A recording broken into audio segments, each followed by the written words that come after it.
नमस्कार, यो हो न्यूज 24 टेलिभिजन न्यूज 8 मा स्वागत छ। बाँसबारी छाला तथा जुत्ता कारखानाको जग्गा प्रकरणमा पक्राउ परेका उद्योगी अरुण चौधरीलाई रिहाई गर्न खुला दबाब दिएको विषय बाहिरिएको छ। गृहमन्त्रीले समेत सुशासनको पक्षमा कारबाही थाल्दा दबाब आएको प्रष्ट भाषामा अभिव्यक्ति दिइरहेका छन्। जसरी व्यापारीदेखि नेतासम्म कानुन विपरीत लाभ लिएको आरोपमा पक्राउ पर्ने र यस्ता अपराधलाई दलीय ढाकछोप हुने परम्परा बस्दै गएको छ, त्यसले मुलुकको अवस्था चित्रण गरेको छ। अपराधको कुनै पनि दल, धर्म, जात, पक्ष, विपक्ष र लिङ्ग हुँदैन भन्ने भाष्य स्थापित गराउन नसके अपराध रोक्न कदापि सकिँदैन। अपराध राज्यलाई खोक्रो पार्ने अस्त्र बाहेक केही होइन। तर उद्योगीको आवरणमा हुने अपराध रोक्नुको सट्टा जसरी दल र नेताहरू पेश हुन थालेका छन्, त्यसले मुलुक थप सङ्कटमा हेलिँदैछ भन्ने सङ्केत दिन्छ। अरुण चौधरी उद्योगी हुन्, सबैलाई थाहा छ। उनले मुलुकको अर्थतन्त्रमा कति योगदान पुर्याए त्यसको लेखाजोखा हुँदै गर्ला। तर सरकारी जग्गा हडप्ने काममा संलग्न रहेछन् भने उनी कानुनको नजरमा दोषी र राज्यको नजरमा अवैध सम्पत्ति आर्जन गर्ने व्यक्ति नै हुन्। प्रहरीसँगको बयानमा पनि अरुणले जग्गा फिर्ताको विषयलाई जोडतोडले उठाए। यसको अर्थ के हो? कानुन छलेर सरकारी सम्पत्तिमा रजगज गरेर अर्बौं कुम्ल्याउने अनि मुद्दा अभियोजन हुन थालेपछि जग्गा फिर्ता गर्छु भन्न पाइन्छ? यसले राज्यलाई कति नोक्सानी पुर्यायो? कारखाना धराशायी बनाउने काममा यस्तो भूमिका निर्वाह भयो र राज्य थप आर्थिक औद्योगिक सङ्कटमा कति हेलियो? यसको लेखाजोखा होस्। अरुण दोषी रहनेछन् भने उनी अदालतबाट छुटिहाल्छन्। नभए किन कांग्रेसले यति धेरै मरेमेटी गरेको? कांग्रेसको सुशासनको पक्षमा छ वा छैन? कांग्रेसले स्थापना गर्ने समाजवादमा ठूला मान्छेको अपराधमा गणना गर्न नमिल्ने हो? विनोद चौधरी हुन् वा जोसुकै उद्योगपति नै किन नहुन्, कानुनको पालना गर्नै पर्छ। अरुणलाई छाड्न दबाब दिने होइन, निष्पक्ष छानबिन गर भनेर विनोदले नै पहिलो पटक आवाज उठाउन्। कांग्रेसले उद्योगपतिको नाममा अपराध नबोकोस्, सरकारले पनि दबाब थेग्न सकिन नभनोस्, बरु सत्ता गुमोस् तर अपराध नियन्त्रणमा निर्मम बनोस्। अब न्यूज 8 का हेडलाइन्स। व्यवसायी अरुण चौधरीलाई हिरासतमा नराखी अस्पतालमा राखिएको भन्दै एमाले अध्यक्ष ओलीको कटाक्ष। थुनामा परेपछि जग्गा फिर्ता दिने चौधरीको बयान। प्रहरी कार्यालय हुँदै अस्पताल। अरुण चौधरीको पक्राउले सत्ता गठबन्धन भित्रै किचलो। उद्योगपति पक्राउ गरेर अन्डर टेबल पैसा डिल गर्न खोजेको कांग्रेस सांसदको आरोप। एमाले गठबन्धन भत्काउने दाउमा। प्रधानमन्त्रीको कार्यालयबाट परिवारबाट जाने खालका स्थितिहरू बनिरहेका। मुलुकको राजनीतिक प्रणालीप्रति पूर्व राजाबाट असन्तुष्टि। सार्वजनिक हुँदा दलका नेताहरू आक्रोशित। देश सुधार्न चाहेमा प्रधानमन्त्री बन्न ज्ञानेन्द्रलाई माधव नेपालको चेतावनी। शासन प्रणाली ठीक ढङ्गले चलेको छैन भने, मुलुक राम्ररी चलाउन सकेका छैनन् भने। संसदको हिउँदे अधिवेशन सोमबारदेखि सुरु हुँदै अधिवेशन प्रभावकारी बनाउन सभामुखको दौडधुप।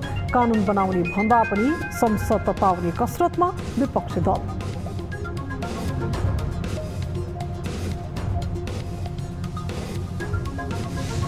र भारतको अयोध्याको चर्चा चलिँदा चितवनको माडी स्थित वाल्मीकि आश्रम ओझेलमा 3 तहकै सरकारले चासो नदिएको स्थानीयको गुनासो। रामायण सर्किट बनाउनु पर्ने माग। राष्ट्रिय सम्पत्ति बताइयो, त्यो व्यक्तिगत सम्पत्ति होइन।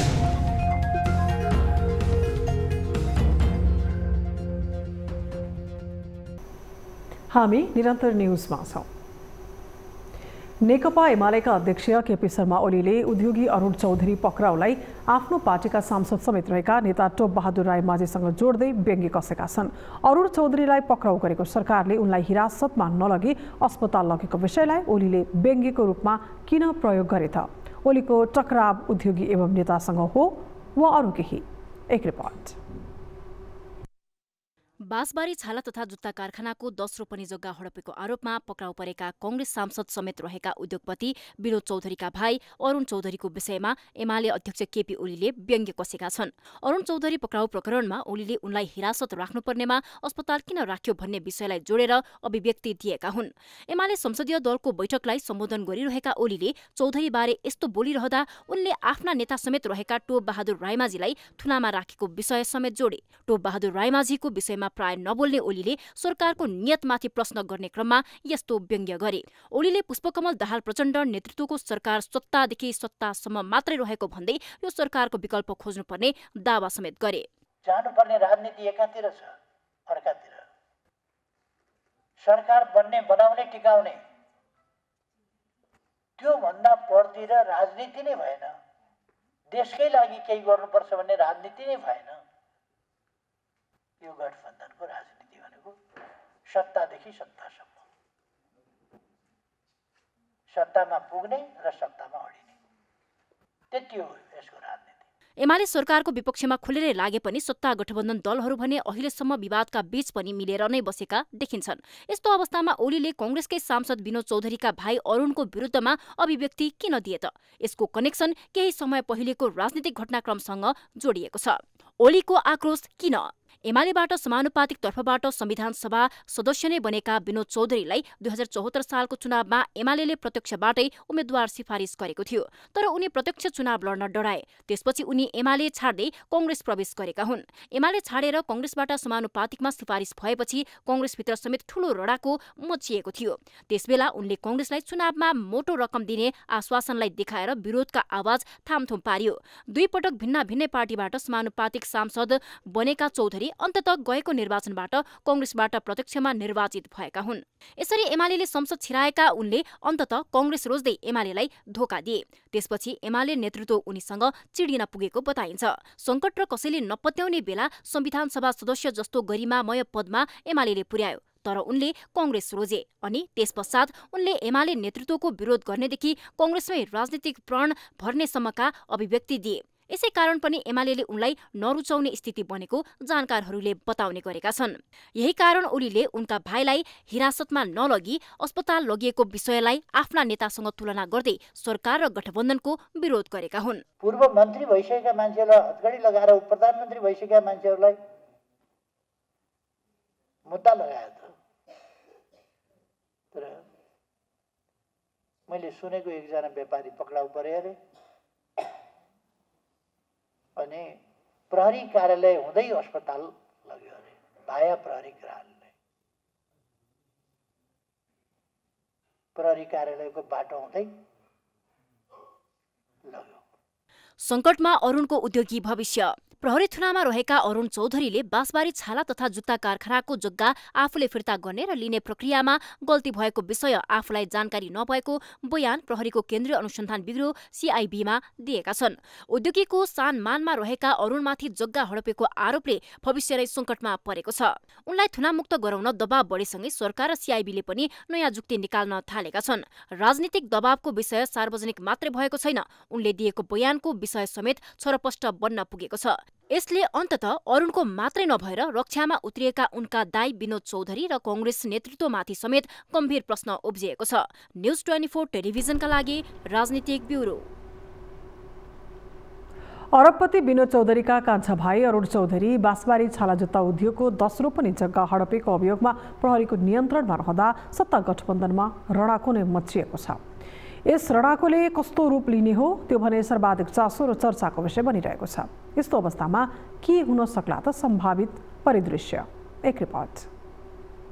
उद्योगपति अरुण चौधरी बाँसबारी छाला जुत्ता उद्योगको 10 रोपनी जग्गा हडपेको अभियोगमा पक्राउ परेपछि राजनीतिक वृत्तमा यसले के कस्तो परिवर्तन ल्याउला यो अहिले सर्वाधिक चर्चाको विषय बनेको छ।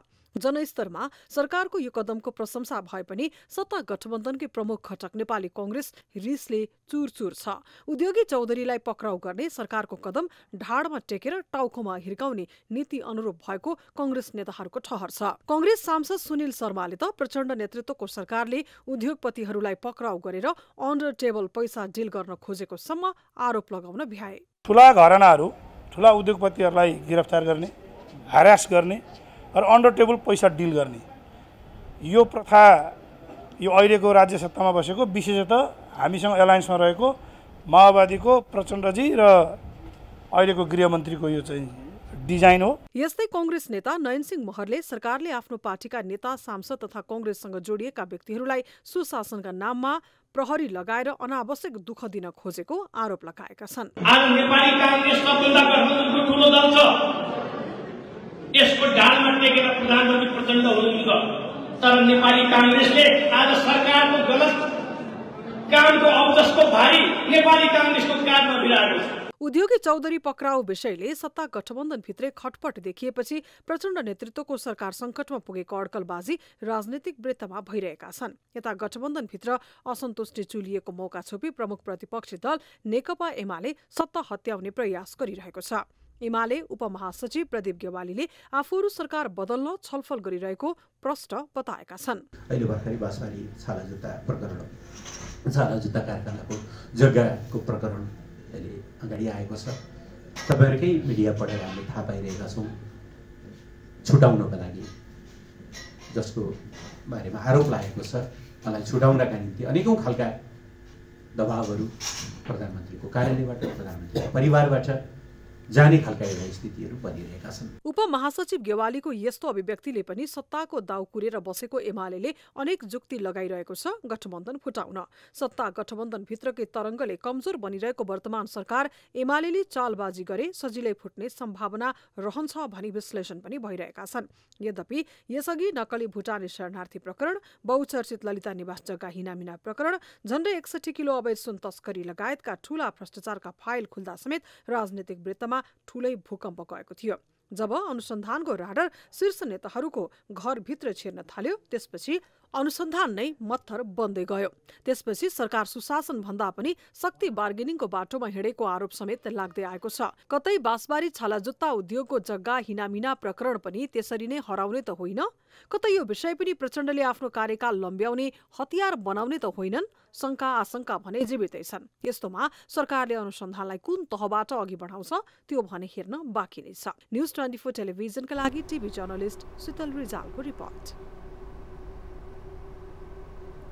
पूर्व राजा ज्ञानेन्द्र शाहले मुलुकको राजनीतिक प्रणालीमाथि असन्तुष्टि व्यक्त गर्दै दलहरू असफल भएको आशय व्यक्त गर्न थालेपछि नेताहरूमा आक्रोश चुलिँदै गएको छ। विशेष गरी माधव नेपाल पछिल्ला दिनहरूमा पूर्व राजाप्रति आक्रोशित देखिन्छन्। के माधव नेपालले पूर्व राजा र राजपरिवारबारे आफूलाई विज्ञका रूपमा अघि सार्न खोजेका हुन्? पूर्व राजाले मुलुकको प्रजातन्त्रलाई जोगाउन आफू भूमिका खेल्न तयार रहेको भन्दै आक्रोश पोख्न थालेपछि उनीमाथि किन खनिँदैछन् नेताहरू? वा काल्पनिक रूपमा बोलिने राजाको भूतसँग डराइरहेका छन् नेताहरू? एक रिपोर्ट। पूर्व राजा ज्ञानेन्द्र शाहले मुलुकको प्रजातन्त्र ध्वस्त बन्ने स्थितिमा पुगेको, नागरिकमा निराशा चरम बनेको, देशको हालत झन्झन खस्किएको, अहिलेको व्यवस्था फेल हुन थालेको भन्दै आक्रोश पोखिरहेका छन्। दलहरूले काम गर्न नसकेको दावा गरिरहेका ज्ञानेन्द्रले आफूले शासन सत्ता हातमा लिएर 2062 माघ 19 गते गरेको कुलाई भने खासै बोल्ने गरेका छैनन्। तर उनी देशका लागि राजसंस्था नै उत्तम हुने दावा गर्दै राष्ट्रलाई सुम्पिएको श्रीपेज पुनः लिने मनसाय व्यक्त गरिरहेका छन्। आफ्नो पहिचान गुमाएर देशलाई विभाजनको खाडलतिर लगेर अनि देशमा सनातनदेखि रहिआएको सुमधुर सामाजिक सम्बन्धलाई बिथोलेर देशको भलो हुँदैन, यो कुरामा अहिले पनि हाम्रो अडान कायम छ। पूर्व राजाले राजसंस्थाको आवश्यकता औल्याइरहेको बेला दलहरूले भने उनीमाथि विभिन्न ढङ्गले आक्रमण गरिरहेका छन्। प्रधानमन्त्री प्रचण्डले दरबार हत्याको छानबिन हुने बताइरहेका छन् भने प्रमुख प्रतिपक्षी दल एमालेका अध्यक्ष केपी ओलीले ज्ञानेन्द्रलाई कुशको राजा भनिरहेका छन्। पूर्व राजाले जे बोलेका छन्, बोल्नै नहुने कुरा बोलेका छन्। दरबार हत्याकाण्ड बारे फेरि एकचोटि छानबिनतिर सरकार अगाडि बढ्दैछ। त्यति बेरको सरकारको कमजोरी हो अलिक समय राजतन्त्र भनेर फेरि ज्ञानेन्द्र शाहलाई ल्याएर सजाउने राख्ने काम भयो। ज्ञानेन्द्र शाह भनेको राजा होइन, बाहुनले बाहुन भनेर एउटा टपरीमा चामलमाथि कुशको बाहुन राख्छ, त्यस्तै यी कुशको राजा हो। यसरी नेताहरूले राजसंस्थामाथि आक्रोश पोखिरहेको बेला नेकपा एकीकृत समाजवादीका अध्यक्ष पूर्व प्रधानमन्त्री समेत रहेका माधव नेपालले पूर्व राजाको भाषणलाई चुनौती दिँदै राजनीतिमा आएर प्रधानमन्त्री बन्न सुझाव दिइरहेका छन्। कुनै कोणबाट पनि हेर्दाखेरि पनि राजतन्त्रको औचित्यता पुष्टि गर्न सकिँदैन। त्यसो भए यहाँ राजतन्त्रको बारेमा कुरा उठाउनु भनेको असान्दर्भिक बेमतलबको कुरा हो। यदि राज्य शासन प्रणाली ठिक ढङ्गले चलेको छैन भने, मुलुक राम्ररी चलाउन सकेका छैनन् भने नेता भएर आयो हुन्छ। जनताको बिचमा विजय हुन्छ, चुनाव जितेर आए हुन्छ, राम्रो प्रधानमन्त्रीको रूपमा देशलाई विकल्प दिए हुन्छ।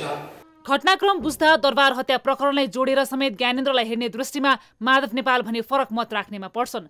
दरबार हत्या प्रकरण छानबिनको कुरा गर्दा समेत माधवले आफूलाई किन नसोधेको भन्दै आफू राजसंस्थाबारे धेरै जानकार रहेको दावा गरिरहेका छन्। अब प्रश्न आउँछ कि के ज्ञानेन्द्रले यो तथ्यलाई चुनौतीको रूपमा लेलान्? यो विषय सहज भने छैन, तर पछिल्लो समय ज्ञानेन्द्रले देखाएको सक्रियताका कारण पनि वर्तमान राजनीतिक परिदृश्यमा दबाव भने परि नै रहेको छ। तर दलका नेताहरू राजसंस्था अब फर्कन सम्भव नरहेकोमा भने सहमत देखिन्छन्। न्युज 24 टेलिभिजनका लागि ब्युरो रिपोर्ट। हामी निरन्तर न्युजमा छौं। नेकपा एमालेका अध्यक्ष केपी शर्मा ओलीले राष्ट्रपति रामचन्द्र पौडेलमाथि आक्रोश पोख्दै थान्कामा बस भन्दै चेतावनी नै दिएका छन्। राष्ट्रपतिमाथि केपी ओलीको यस्तो चर्को आक्रोश किन त? एक रिपोर्ट। नेकपा एमालेका अध्यक्ष केपी ओलीले राष्ट्रपति रामचन्द्र पौडेल साझा व्यक्ति बन्नुको साटो कांग्रेस नेता बन्न खोजेको आरोप लगाएका छन्। राष्ट्रपति पौडेलले संसदका महासचिव नियुक्ति प्रक्रियामा विलम्ब गर्दै संविधान मिचेको आरोप समेत ओलीले लगाए। प्रतिनिधि सभाका सभामुख र राष्ट्रिय सभाका अध्यक्षले सिफारिस गरेको व्यक्तिलाई संसदको महासचिवमा नियुक्त नगरी राष्ट्रपति कांग्रेसको प्रतिनिधि बन्न खोजेको ओलीको आरोप छ। सभामुख र राष्ट्रिय सभाका अध्यक्षले संयुक्त रूपमा गरेको यो सिफारिस राष्ट्रपतिले यसो गर्नुपर्नेछ भन्ने संवैधानिक व्यवस्था अनुसार भएपछि राष्ट्रपति कांग्रेस पल्टिनु भएन, राष्ट्रपति कांग्रेस भइराख्नु भएको छ। संविधानले दिएको अधिकारको प्रयोग गरेर अघि बढ्न चेतावनी दिएका ओलीले यस्तो दावी गरिरहँदा पूर्व राष्ट्रपति विद्यादेवी भण्डारीलाई भने उनले यस्तै किसिमका कार्य गर्दा प्रशंसा गर्ने गरेका थिए।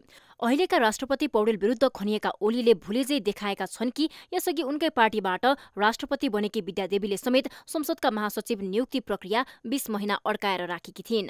यो इतिहास धेरै पुरानो भइसकेको छैन। यद्यपि राजनीतिक स्वार्थको यस विवादको जड के हो भन्ने बुझ्न भने रोचक छ। राष्ट्रपति पौडेलले किन रोके नियुक्ति प्रक्रिया? प्रतिनिधि सभाका सभामुख देवराज घिमिरे र राष्ट्रिय सभाका अध्यक्ष गणेश प्रसाद तिमिल सिन्हाले संसदको महासचिवमा सिफारिस गरेका पद्म प्रसाद पाण्डे नागरिकता विवाददेखि राहदानी विवादमा फँसेका छन्। संसदका महासचिव भरतराज गौतमको राजीनामा र सिफारिससँगै आएको र विवादमा परेका पाण्डेलाई सिफारिस गरेपछि राष्ट्रपति कार्यालयले पर्खर हेरको अवस्थामा राखेको थियो। यस्तो अवस्थामा पाण्डेले संसदको महासचिव नियुक्त गर्ने गरी छलफल अघि बढेको र राष्ट्रपतिलाई सोही अनुसार सभामुख र अध्यक्षले स्मरण पत्र लेखेको दावा गरिँदै आएको छ। नियुक्ति रोक्ने पुरानो रोग। पूर्व राष्ट्रपति विद्यादेवी भण्डारीले पनि तत्कालीन सभामुख ओन्सरी घरतीले सिफारिस गरेका संसदका महासचिवको नियुक्ति 20 महिना लामो समयसम्म होल्ड गरी राखेकी थिइन्। 2073 साल भदौ 13 गते घरतीले प्रतिनिधि सभाको सचिवमा गोपालनाथ योगीलाई नियुक्ति सिफारिस गरेकी थिइन्। त्यो बेला भण्डारीले उनको नियुक्तिलाई 20 महिना होल्ड गरेकी थिइन्। त्यसबेला प्रतिनिधि सभामा सचिव नियुक्त गरेको भने पनि संविधान सभा नै संविधानको धारा 296 अनुसार रूपान्तरित भएर व्यवस्थापिका संसद बनेको थियो। घरतीले योगीलाई सिफारिस गर्दा नियुक्ति सम्बन्धी कानून समेत तगारो थिएन, तर यसमा पनि भण्डारीले नियत साधेर नियुक्ति होल्ड गरेकी थिइन्। यही नजिरलाई देखाएर राष्ट्रपति पौडेलले पनि नियुक्ति होल्ड गर्न खोजेको आरोप लगाउने गरिन्छ। न्युज 24 टेलिभिजनका लागि राजनीतिक ब्युरो। लामो समयको पर्खाइपछि संसदको हिउँदे अधिवेशन सोमबारदेखि सुरु हुँदैछ। अघिल्लो वर्ष अधिवेशनमा संसदले प्रभावकारी काम नगरेको भन्दै आलोचना भएपछि यो अधिवेशनलाई प्रभावकारी बनाउनु पर्नेमा सभामुख कसिएका छन्।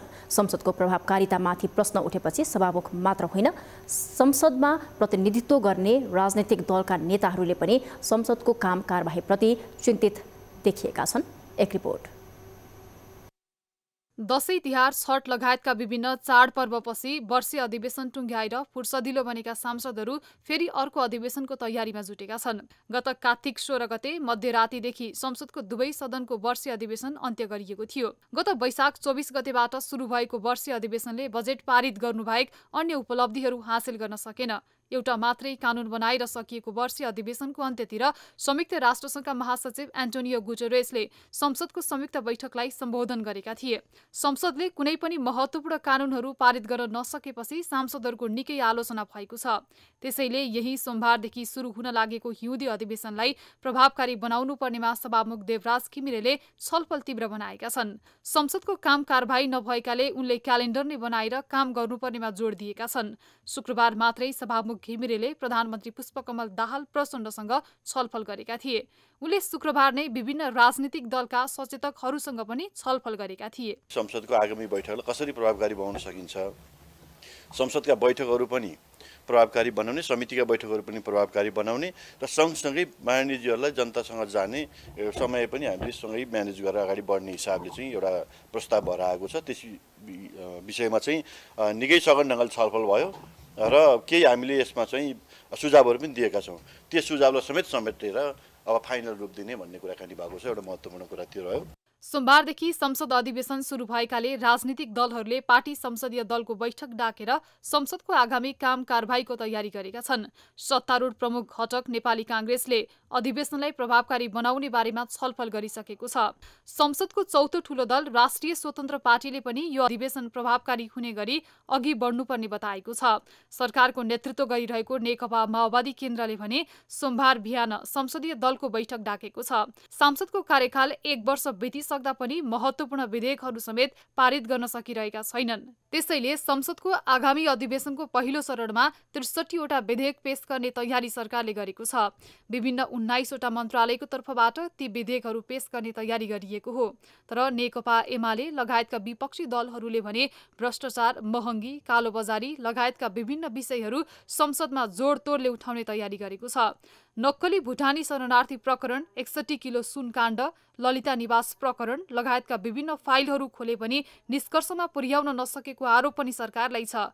पछिल्लो पटक उद्योगी अरुण चौधरी लगायतलाई पक्राउ गरिएको विषयले सत्तारूढ दलहरूभित्रै पनि असन्तुष्टि छ। यद्यपि दलहरूले कानून निर्माण गर्ने थलो संसदमा अनावश्यक जुहारी नगरी परिणाममुखी काम गर्नुपर्ने आवश्यकता देखिन्छ।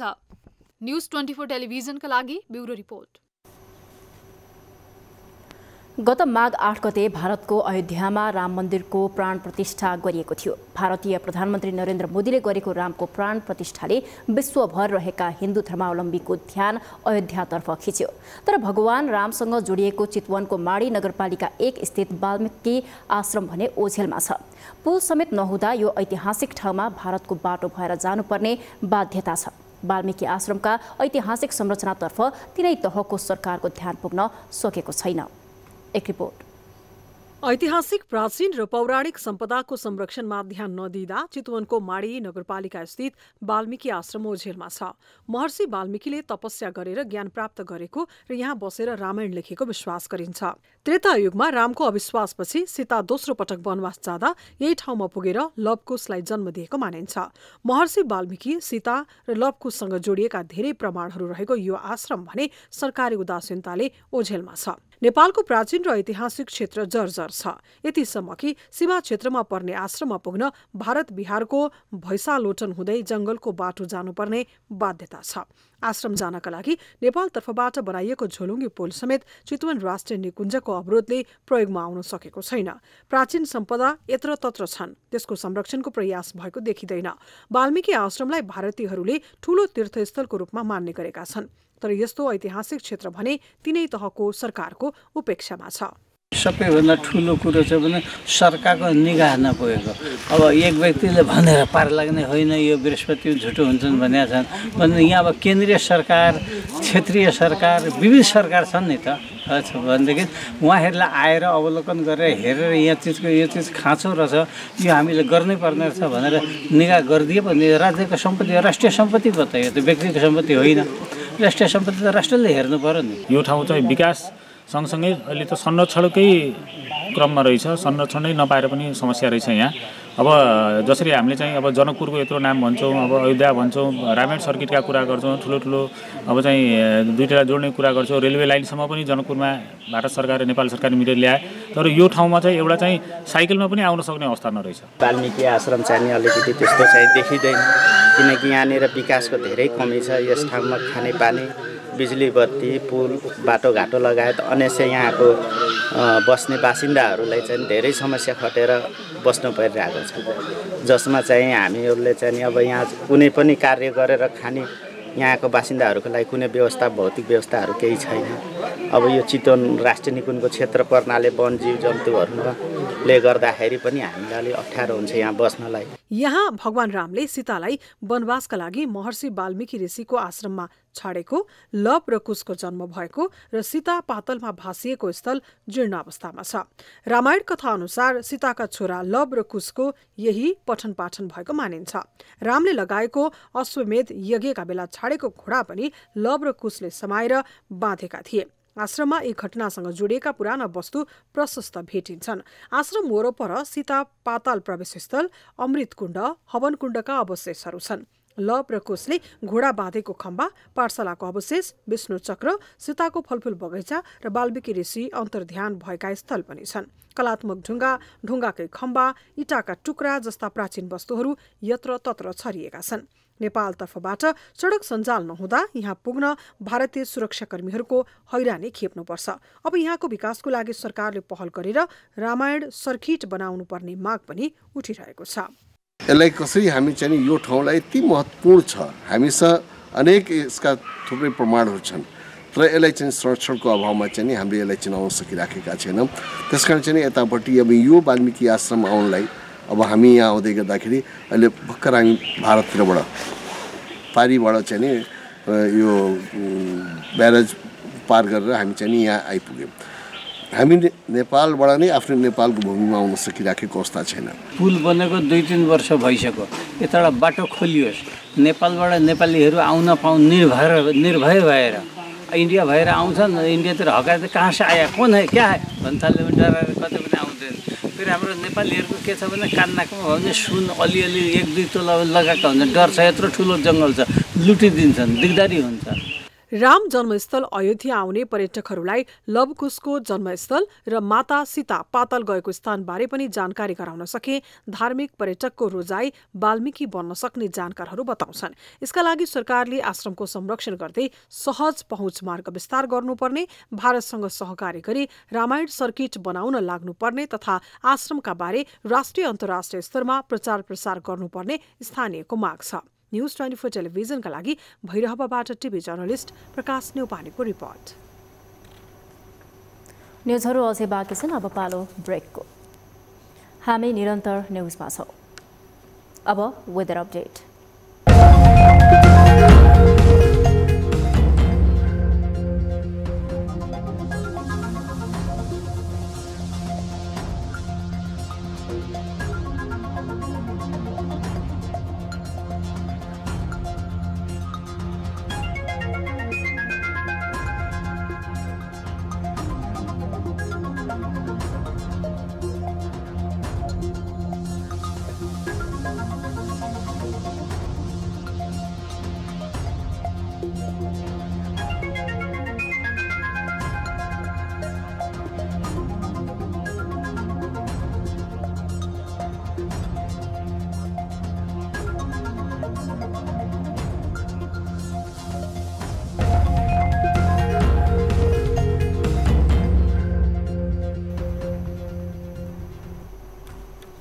अब न्यूज 8 को अन्त्यमा पुनः हेडलाइन्स।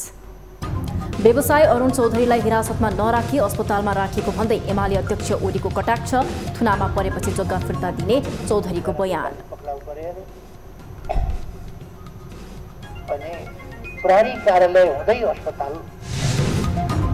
अरुण चौधरीको पक्राउले सत्ता गठबन्धनभित्रै किचलो, उद्योगपति पक्राउ गरेर अन्डर टेबल पैसा डिल गर्न खोजेको कङ्ग्रेस सांसदकै आरोप, एमाले गठबन्धन भत्काउने दाउमा।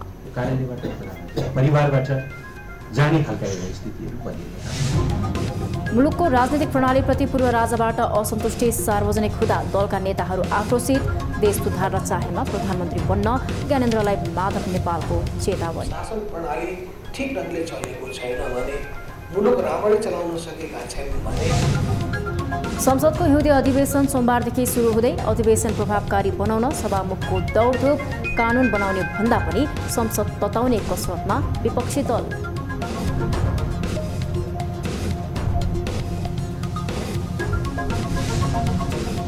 र भारतको अयोध्याको चर्चा चुलिँदा चितवनको माडी स्थित वाल्मीकि आश्रम ओझेलमा 3 तहकै सरकारले चासो नदिएको स्थानीयको गुनासो, रामायण सर्किट बनाउनु पर्ने माग।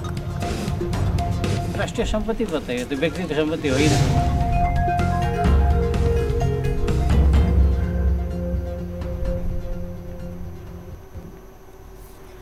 न्युज 8 अहिलेलाई यति नै। जाँदै ताली र गालीका लागि हामीले सोधेको प्रश्न। कांग्रेसका नेताहरूले प्रचण्ड सरकार असफल भइसकेको दावी गर्दै माधव कुमार नेपाललाई नयाँ प्रधानमन्त्री बनाउन माग गरेका छन्। के कांग्रेसी नेताहरूले आफ्नै पार्टीमाथि विश्वास गर्न छाडेका हुन् भनेर तालीमा र होइनन् भनेले गालीमा भोट गर्नुहोला। हाम्रो पात्रका एपमा गई भोट गर्न सक्नुहुनेछ। थप न्युजका लागि हाम्रो वेबसाइट www.news24nepal.com हेर्नुहोला। साथै हामीलाई फेसबुक, ट्विटर र युट्युबमा पनि फलो गर्न सक्नुहुनेछ। यस्तै मोबाइल, भाइबर र इमेलबाट 24 हेल्पडेस्कमा समस्या र गुनासो गर्न सक्नुहुनेछ। अहिलेलाई बिदा दिनुहोस्। हामी निरन्तर न्युजमा छौँ। नमस्ते।